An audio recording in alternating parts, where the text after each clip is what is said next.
Welcome to Speakernomics, the official podcast of the National Speakers Association. Speakernomics is a podcast where you'll learn to speak, get paid, repeat.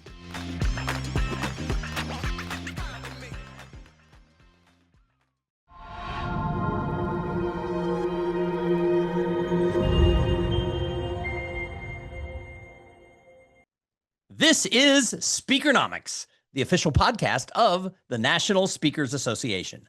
This is the podcast about being a better speaker and building a better business. My name is Tom Singer, and I am your host of this show. And today I would like to welcome to Speakernomics, Jason LeVasseur, CSP. Jason, welcome to the show. Thanks so much. It's nice to be here. I'm coming at you from Nashville, Tennessee today, which is my home city. And it's an honor to be here with you. Well, I'm coming at you from Austin, Texas, but we'll have that rivalry of cities later off the call here. But Jason, I'm really glad you're here. You're going to be one of the speakers at NSA's Activate conference, November 5th and 6th, that's taking place online.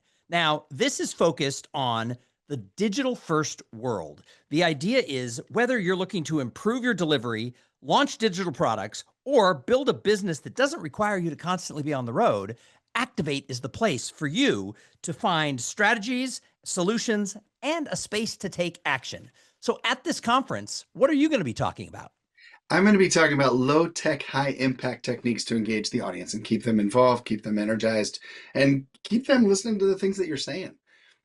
Nice. Well, that's what we're going to dive into in this podcast today, Heck yeah. is just that, low tech and high impact. Jason, when you're talking about online presentation, what are your 2 tips for speakers around low tech and high impact? Well, I'm excited that I might have 30 tips, but for today, I'm going to go with stories over slides as the first, and a great one is props. Use props that you have in your office space, in your studio.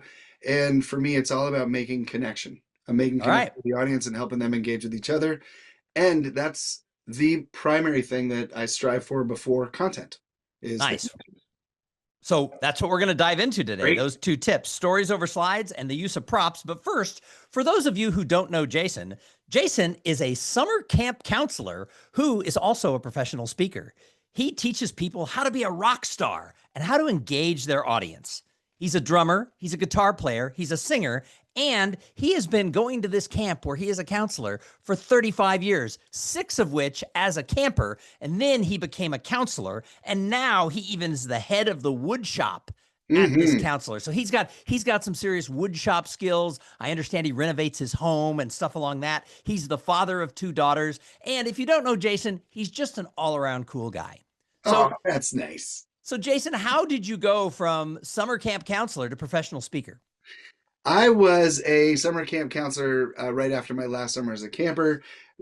Played music in high school, went to college to become a high school English teacher, played in rock bands in college, got a degree in secondary ed to be a high school English teacher. I was in a band my senior year that made a CD and people bought it. All of a sudden I was paying my rent.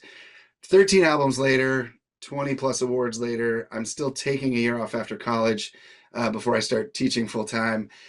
In about 2009, I was playing a concert in Connecticut, and post-show, I was speaking to the group of students who had put on the event because I was at a college campus. The advisor heard me speaking to them about making decisions, about career choices, and she was eavesdropping, and then she approached me later and said, "Hey, Jason, will you come speak to my student government association on the topic that you were just riffing about?" And I said, "Oh, no, I'm just a musician." And she called my booking agent. He called me. I said no again. And then they went behind my back and booked me to speak at their campus. And that led to that advisor telling other advisors, which led to a different career, which is now what I'm doing. It was very organic. Well, you are not just a musician. You are very multifaceted, and we're glad to have you in the professional speaker world and in the world of CSPs. So, as we look to this conference, Activate, Yes. why do you think this is going to be an important conference? It's new for NSA this year. Why do you think everybody should be registered and invest those 2 days online? Well, I think that everybody that may be listening to this has a message, a very important message. And I think that we need to always think of all the different options that we have to deliver that message. And this particular conference is going to enhance everyone's skills in virtual presentation. And if your confidence builds, then you will more likely create promotional materials that will lead your future audience members to book you for those events. So the more we can help other speakers be great on the virtual platform, and I think that's one of the big goals of the conference, is we're going to make a greater impact universally by growing our audience members by being able to present not only in person but virtually and also hybrid. Out in the speaking world, you and I both speak about this idea of engagement, of what I call Yeah. human interaction, because Mhm. we live in a world that's gone very digital, and Very. people are sort of forgetting the human side of business. But this conference, from the way I see it, is a digital conference because the world's going digital, that's really working to remind us how to stay human when we're being Absolutely. digital. So Absolutely. since you and I are both kind of believers in this human interaction, before we jump into what you're going to talk about at the conference, let's Mhm. talk a little bit about this idea of the human side of business. Why do you think it's so important? Uh, I honestly think that the one of the greatest values that folks get from coming together, whether it's on the virtual platform or at an event, at a conference, at an association conference, or a business meeting, is the relationships that they're making with the other people in the room. And yes, the content that we're sharing is very important, but the human connection outweighs that by far, because the learning doesn't end when the conference is over. The learning doesn't end when the speech is over. It's the continued conversation, and anything that we can do to help the folks who are in our audience connect with each other post event, post speech, post conference, then we've done a greater service to their world. And but the human connection, because it's a relationship building um, continuum. So 25 years ago, when the world began this journey into social media and Yeah. digital, everybody said, because I'm older than you are, I was speaking on this back then. Uh-huh. Um, Everybody said, well, networking events are going to go away, associations are going to die because we can just be a like, a link, a share, and a follow away from everybody. We can click our way into these relationships. And people thought that, having a tweet up on Twitter was the same as actually going to, a live event or something along those lines. Now, if you fast forward 25 years, all the studies show that we're more disconnected and we're more divided and people are more lonely and feel, that they don't belong. So all these tools were supposed to bring us closer to a connected world. And the results are showing that maybe it had the opposite effect. Why do you think Sure. that's true? Uh, well, we don't learn as younger people, and I work a lot with schools and colleges. The interaction, the face-to-face interaction, I think it's carrying over into folks in their 20s and 30s. Um, Whatever theoretical reasons we had for going digital, and all the benefits that we have seen from it, we are still mammals. We are still humans walking the planet. We have evolution and our biology. We are pack animals. We need each other to thrive and to be happy. Like, one of the most important parts of your existence on this planet and what brings you the greatest happiness is your relationships with other people, not the size of your car, not the size of your house, not the tile you have in your bathroom. It's 100% about the relationships that you have with humans and where you are in that journey.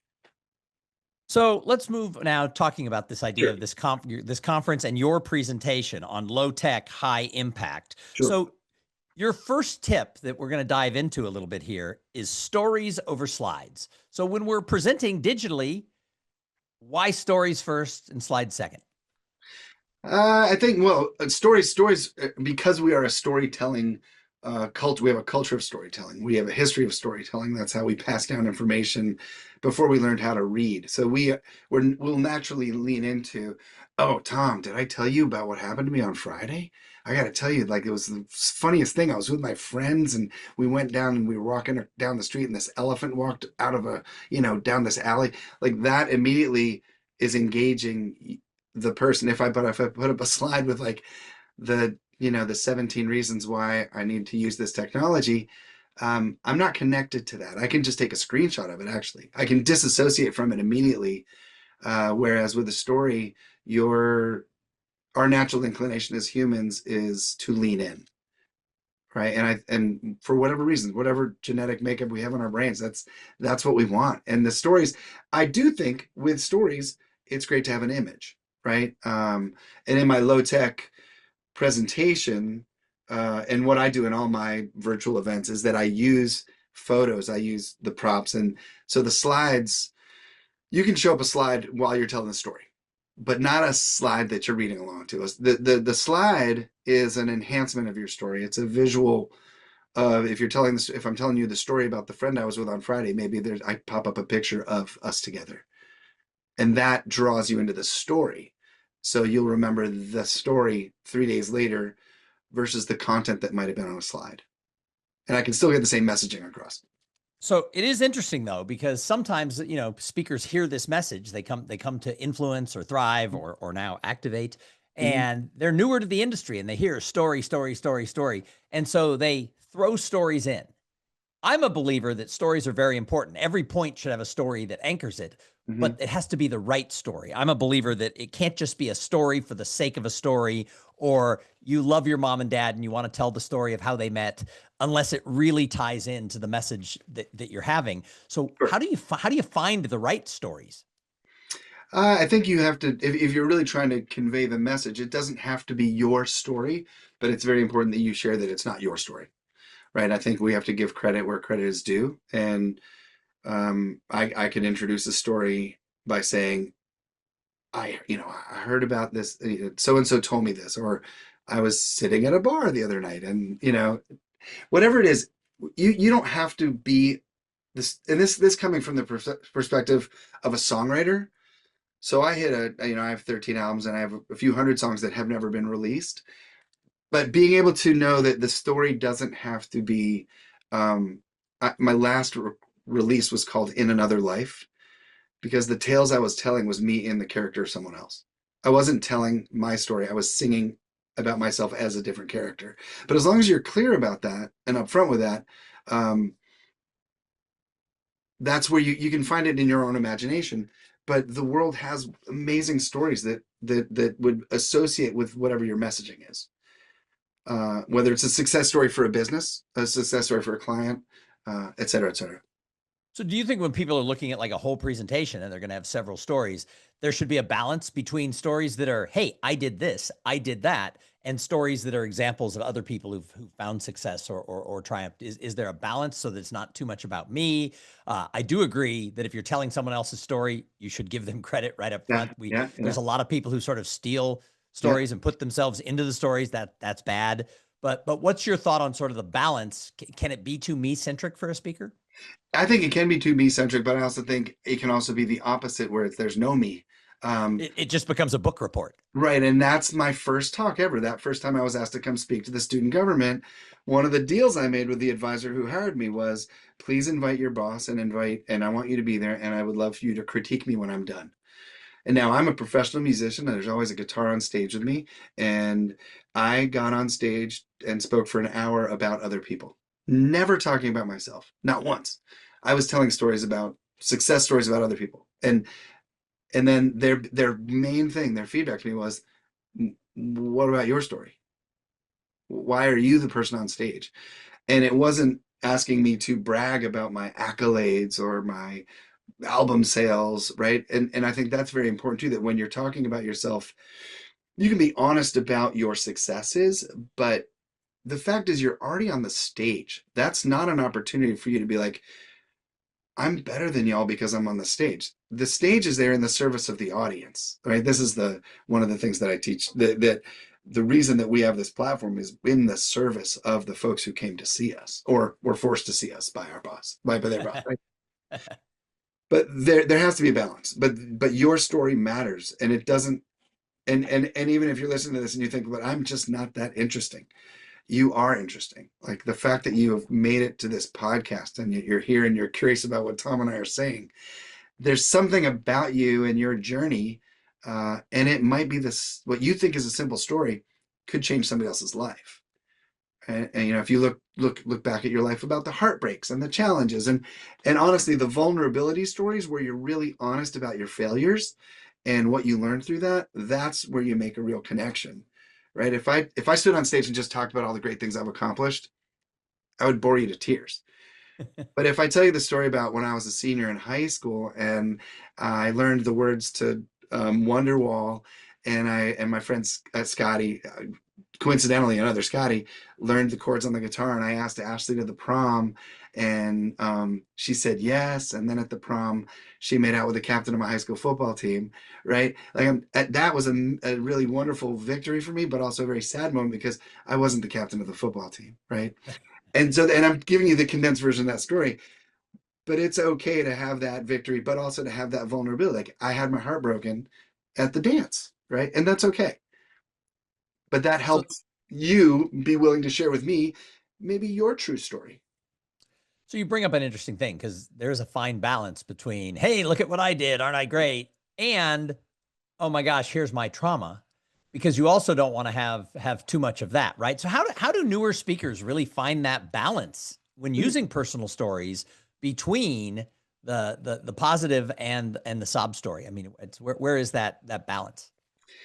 I think it's probably hard if you are still trying to justify why you're on the stage. And so Oh, that's good. Yeah. if you're still trying to justify why you're on the stage, I'm here to tell you that you're supposed to be there.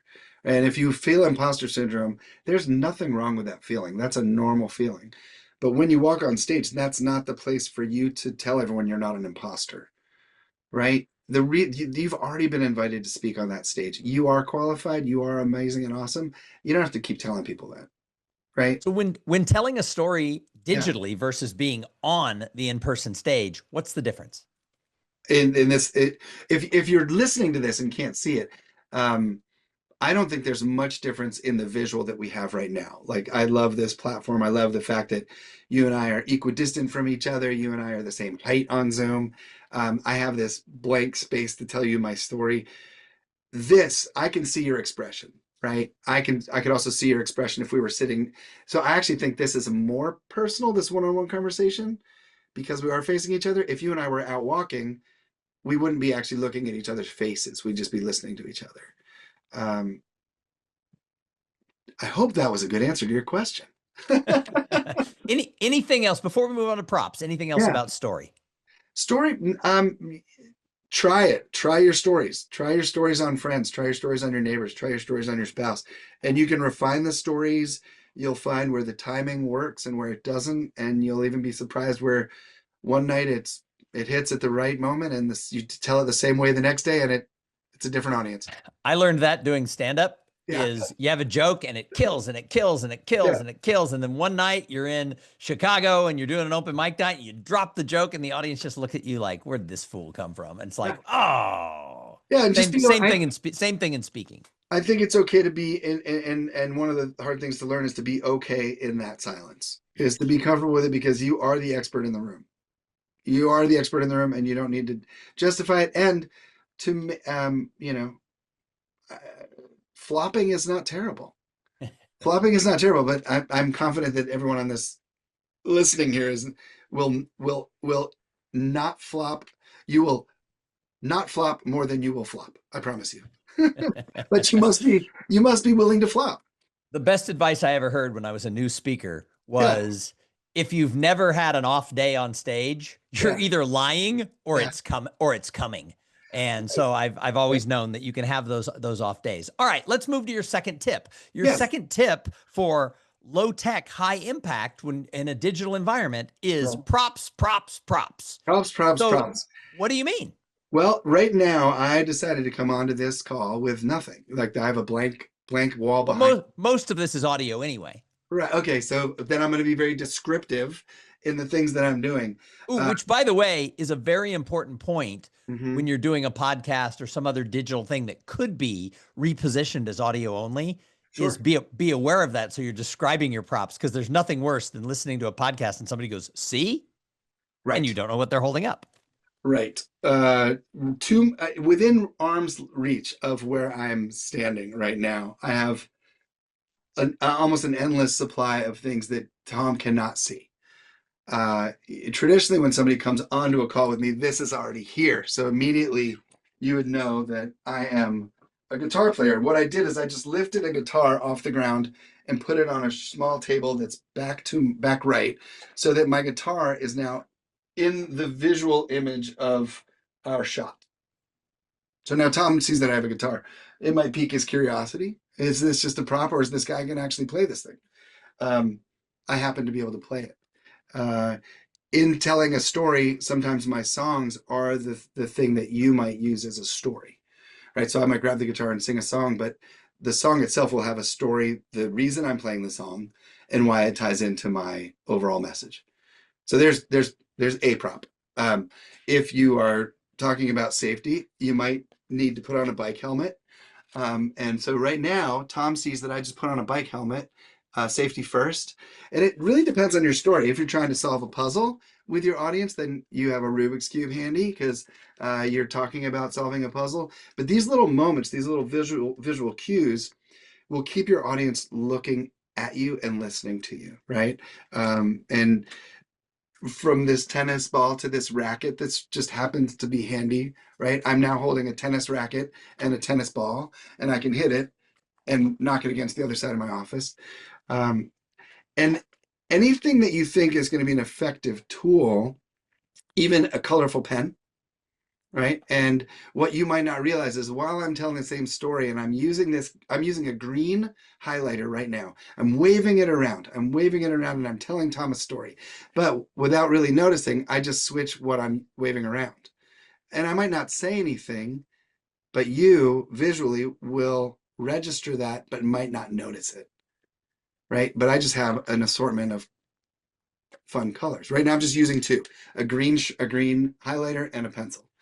But swapping those things out is a really helpful thing. The other thing that I do when I present is that I'm standing. I'm standing right now, and I can position myself differently on the screen. And right now, if you are listening to this, I am no longer on the screen. I'm just looking at the background. There's no more Jason because he visually propped himself out of the camera. I shuffled off to my left, and I'm still in the room, but I'm still talking. And there's any number of things you can do. But if you're talking to a group of safety folks and they're really concerned about stuff, and how you reappear on the screen really matters.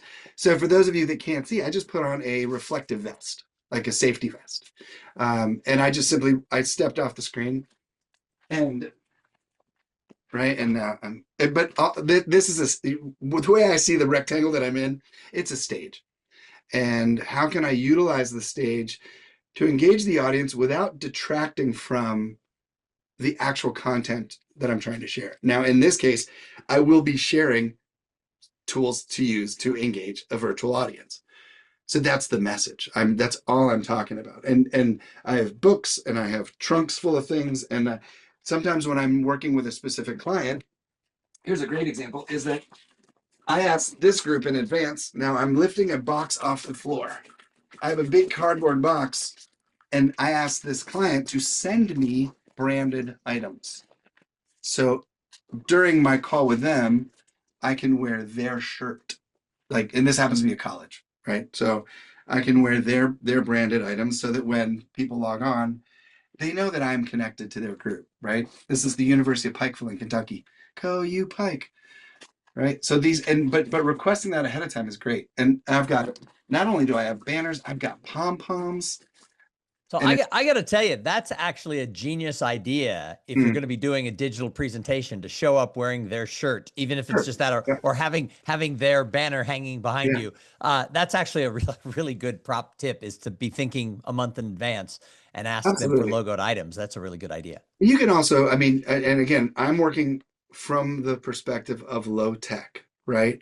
That's what I'm trying to teach. There are so many cool high tech things you can do with having their logo behind you, and using it, having shoot across your screen.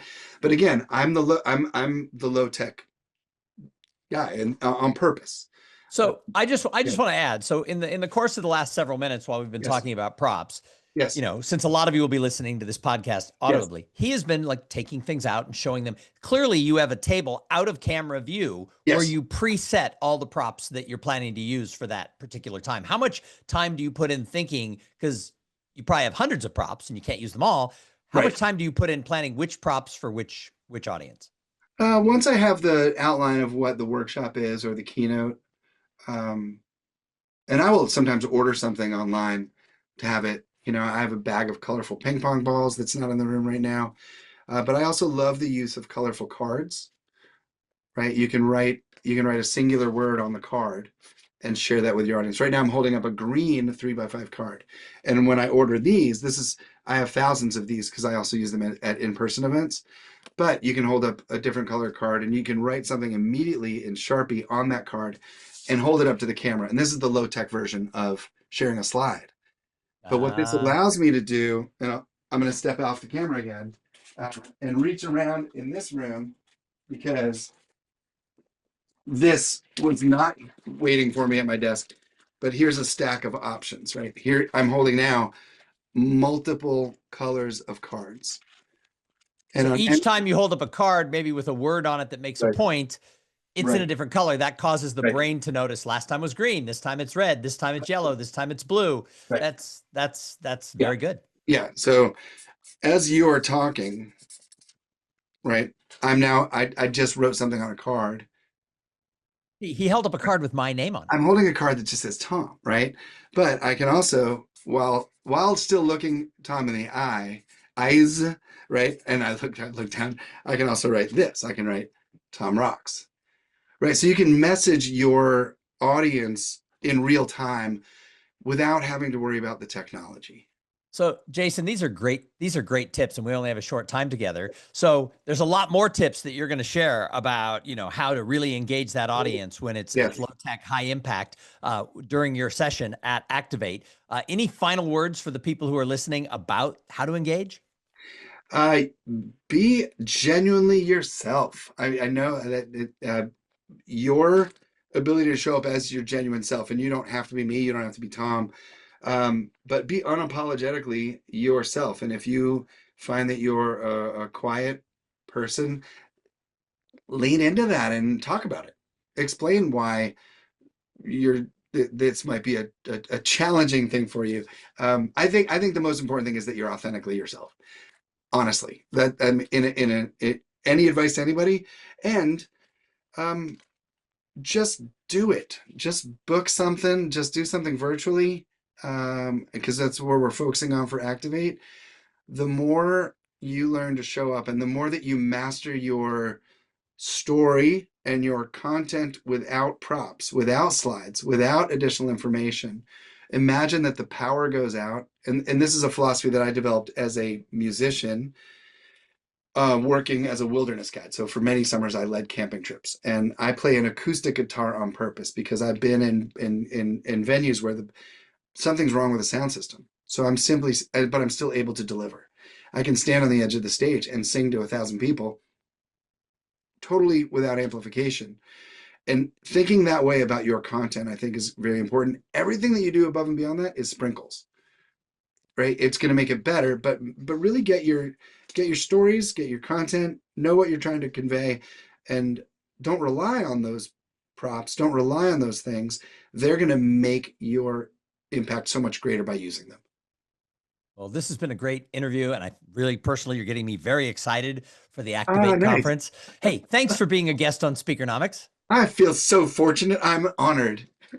And thank you to everybody who tuned in and listened. Every single week, the National Speakers Association brings you this podcast because we want to help you learn how to be a better speaker and build a better business. Make sure that you're subscribed to Speakernomics and that you tell all your speaker friends that they should be listening. We'll see you next week right here on Speakernomics.